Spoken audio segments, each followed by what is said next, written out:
Mimi kabla sijawahi kufikiria kama nitakuwa Tanzania, kwanza nijua tu ni kazi ngumu. Yaani ila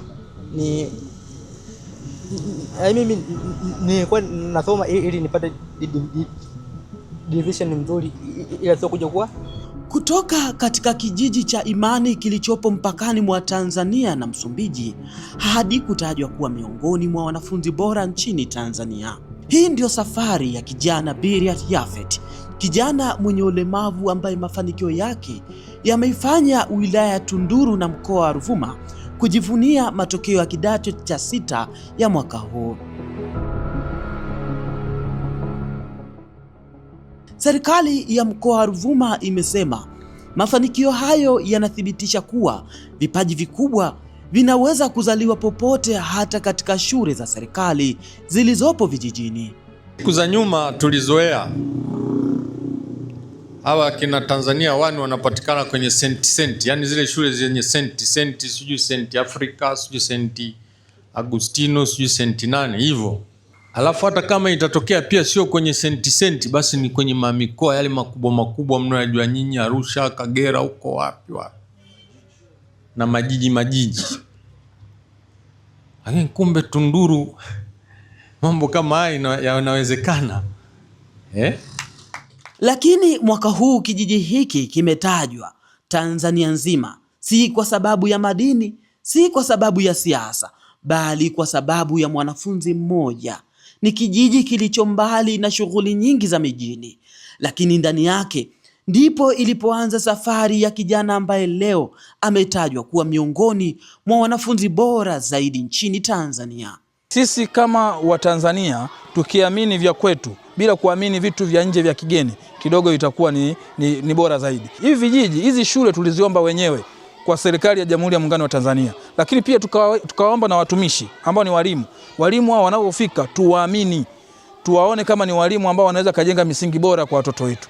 Leo hii ukija kuamini, ukija kuona shule hii, shule ya kijiji cha Imani ambayo kimsingi imemjengea msingi bora mtoto aliyokuwa Tanzania 1 kwenye matokeo ya kidato cha 6, kimsingi kwa hali ya kawaida tu mtu huwezi kuamini. Unajua, changamoto ndizo zinazofanya watu wabadilishe sheria, taratibu na kanuni, lakini pia wafanye vizuri zaidi.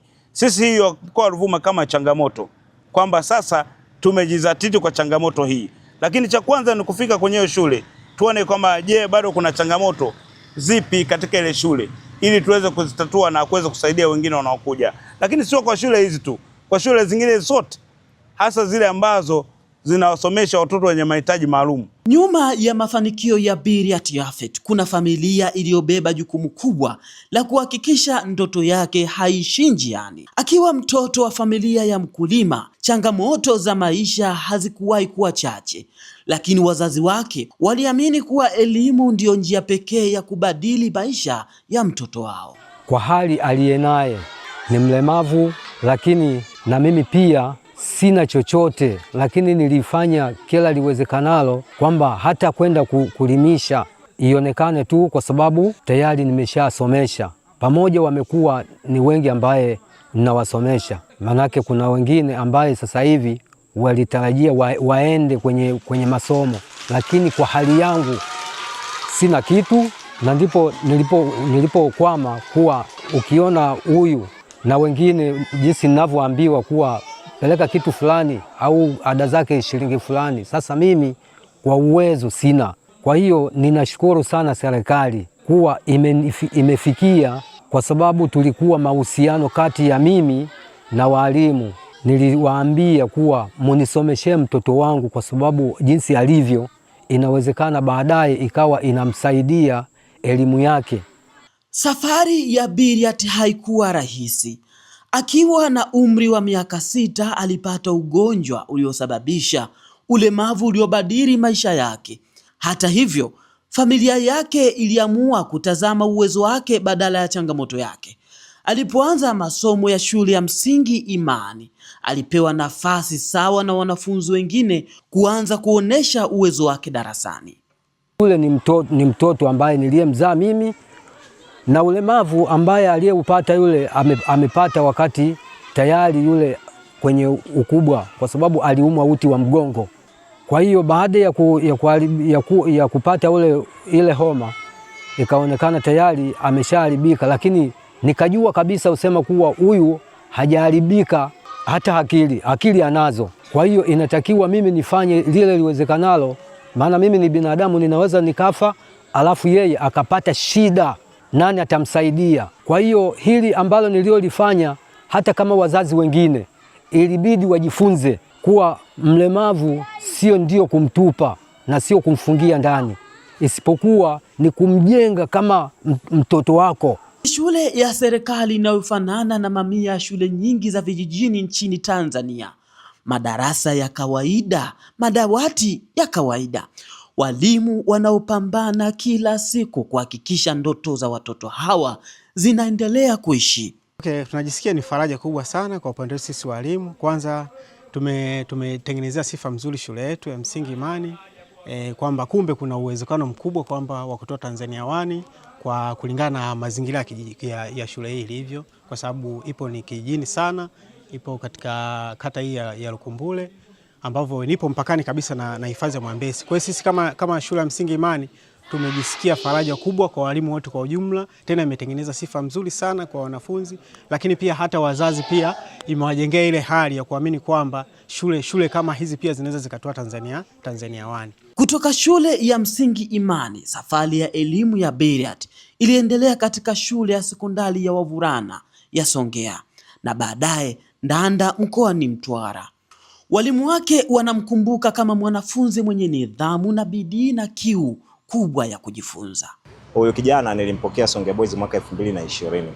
Na muda huo wakati tunampokea mwaka 2020 mimi nilikuwa ni makamu mkuu wa shule. Kwa hiyo ni mtu ambaye nilimpokea moja kwa moja na alikuja akiwa na hizo changamoto zake za ulemavu. Kwa hiyo alikuja kama miongoni mwa kundi la wanafunzi ambao wanakuja Songea Boys kwa sababu za ulemavu. Shule yangu inachukua wanafunzi wa namna hiyo, ni inclusive secondary school. Toka amefika form 1 aliendelea na masomo katika hali yake. Na katika hali yake ya ulemavu. Hali yake ulemavu kidogo ilikuwa inamzuia kujifunza vizuri. Sasa kwa sababu shule imeshawekezewa kwa maana ya kuwa na wataalamu na maana ya kuwa vifaa na kadhalika, mtoto aliendelea kuimarika. Alipofika kidato cha pili, mtihani wa upimaji wa taifa wa kidato cha pili alipata division 1. Na vivyo hivyo akaenda mpaka kidato cha 4 pia alipata division 1. Katika namna yake ya kujifunza, Bwana Beriat amekuwa miongoni mwa wanafunzi wenye ulemavu ambao wanajituma sana kwenye shughuli za kitaaluma. Lakini huyu ilikuwa tofauti kidogo, sio tu shughuli za kitaaluma. Pamoja na hali yake, alikuwa anapenda sana kufanya pia kazi nyingine za mikono nje. Na ukimtenga, alikuwa ni mwanafunzi ambaye anaonyesha kusikitika kutengwa. Moja ya kituko ambacho mimi nilifanya siku moja mwenyewe nilikuwa nafundisha. Akinyosha mkono anataka kujibu swali, usipompoint huwa ashushi mkono hata kama umehama concept. Kwa lazima umpe nafasi aweze kufanya kitu ambacho anaweza kufanya. Kingine ambacho atufaisha hivyo walivyo ambao umemwona wewe, ni mmoja wa wanafunzi ambao wana handwriting nzuri sana. Kwa kupata daraja la kwanza la pointi 3, Beriat Japhet aliibuka kuwa miongoni mwa wanafunzi bora wa kitaifa katika matokeo ya kidato cha 6. Kutoka kijiji cha mpakani, mtoto wa mkulima na mwanafunzi wa shule ya serikali hadi kileleni mwa elimu nchini Tanzania. Kuacha shule, nishawahi kufikiria kuacha shule, ila sio sababu ya ulemavu. Sababu tu unajua kwenye swala la transformation kutoka shule ya msingi kuelekea sekondari kidogo kuna kwa shida. Kwa hiyo kuingia form 1 kidogo pale ikaonekana maisha kidogo yamebadilika. Kwa hiyo nikapata moyo wa kutaka kuacha shule, ila bado nikapiga moyo konde na nikaendelea na kusoma.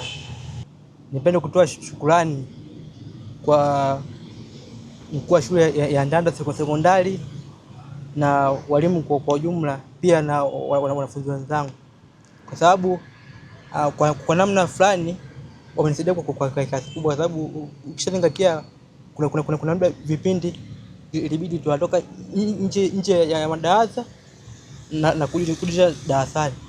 Sasa zile kutoka kurudi kuna mtu lazima awe achukue jukumu la kuchukulia kiti kwenda kwenye kipindi na kurudi, lakini shule ikalitambua hilo na ikaja kuhakikisha kwamba pale shuleni tunakuwa na wasaidizi wa watu ambao ni walemavu.